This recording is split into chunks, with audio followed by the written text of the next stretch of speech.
ang nag-deliver papunta sa bahay nila Pangulong Bongbong Marcos at Speaker Martin Romualdez mag-insert o magpasok ng 100 billion worth of projects sa BICAM. Sana po ay hindi nila ako mapatay bago ko mailabas ang lahat. Ginawa ko lang ang utos sa akin, pero ngayon, handa na akong harapin ang lahat. Ginagamit ng administrasyon ang buong resources ng bansa para tumahimik ako. That he will shoot me if I will talk. Gagamitin ako bilang panakipbutas sa kanilang kampanya laban sa korupsyon. Hindi na ako mananahimik, ilalabas ko ang lahat ng katotohanan. May resibo, may ebidensya, at may pangalan.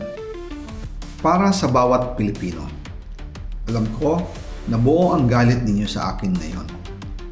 Nauunawaan ko rin kung bakit. Lalo na at malaki ang halagang nakataya. Pero bago kayo humusga, hayaan ninyong ipaliwanag ko ang buong katotohanan. Matagal akong hindi nagsalita dahil may direktang utos sa akin.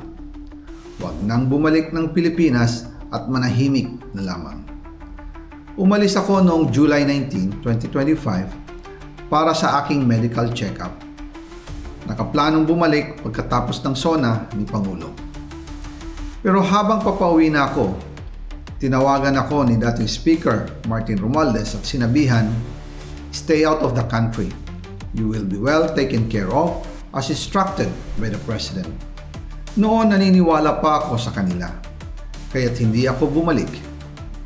Tumikom ang aking bibig, sumunod ako, pero ang hindi ko alam, ang ibig pala nilang sabihin sa aalagaan ka namin ay gagamitin ako bilang panakipbutas sa kanilang kampanya laban sa korupsyon. Ginawa nila akong poster boy ng kanilang sariling kasinungalingan. Ngayon, hindi na ako mananahimik, ilalabas ko ang lahat ng katotohanan. May resibo, may ebidensya, at may pangalan.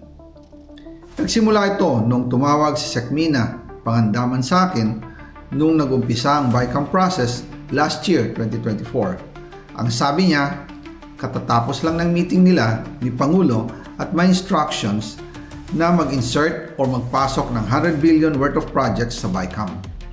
At sinabi pa ni Sekmina, you can confirm with Yusek Adrian Bersamin dahil magkasama sila sa meeting ni Pangulong BBM noong araw na yon. Tinawagan ko po agad si Yusek Adrian Bersamin at tinanong ko kung may instruction nga ba ang Pangulo na magpasok ng 100 billion during their meeting. Ang sabi niya ay totoo nga po. Right after our conversation, tinawagan ko po si dating Speaker Martin Romualdez at nireport ko ang instructions ng Presidente to insert the 100 billion projects. At sinabi niya sa akin, what the President wants, he gets. After ng ilang araw, nag-set po ng meeting si Sekmina Pangandaman at Yusek Adrian Bersamin sa amin ni dating Speaker Martin Romualdez sa Aguado Building in front of Gate 4 ng Malacanang at nandoon din po si Yusek Jojo Cadiz. During the meeting, binigay po ni Yusek Adrian Bersamin ang listahan na worth 100 billion. Tinanong ko po si Yusek Adrian kung saan galing ang listahan. Ang sagot niya, galing kay PBBM mismo at binigay niya ito mula sa brown leather bag. Nung sinabi po ni Yusek Adrian Bersamin yung brown leather bag, naalala ko noong nasa Singapore kami right after the elections of May 2022 sa Hilton Hotel, kami ni dating Speaker Martin and PBBM habang pauwi at pabalik ng Pilipinas, hinabol ng PSG ang brown leather bag at ang sabi ni PBBM, maiwan na lahat, wag lang ang brown leather bag. Kaya naniwala ako na utos talaga ito ng Pangulo. Pagkatapos ng ilang araw, I informed sina dating Speaker Martin Romualdez, Sekmina Pangandaman, Yusek Adrian Bersamin, and Yusek Jojo Cadiz na kung pwede 50 billion lang ang ipasok sa program funds dahil so sobra ang DPWH funds versus sa DepEd. In practice, hindi pwede na mas malaki ang budget ng DPWH kaysa edukasyon. And yung balance na 50 billion, ilagay na lang sa program funds for the 2025 budget. Dahil Office of the President din ang nagre-release ng lahat ng unprogrammed funds. Pagkatapos ng isang araw, Tinawagan ako ni Sec Mina at sinabi ang mensahe ng Pangulo. Ipasok ninyo yan dahil pinangako na sa akin ni Speaker Martin yan at hindi na pwedeng baguhin. Kumbaga, ang utos ng hari hindi pwedeng mabali.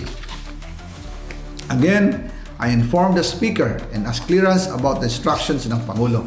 At ang sabi niya, wala tayong magagawa. Kaya po nagtataka ako kung bakit sinasabi ni Pangulo na hindi niya makilala ang budget, samantalang lahat na binawas at dinagdag sa mga ahensya ng gobyerno ay humihingi ng approval sa kanya si Sec Mina Pangandaman.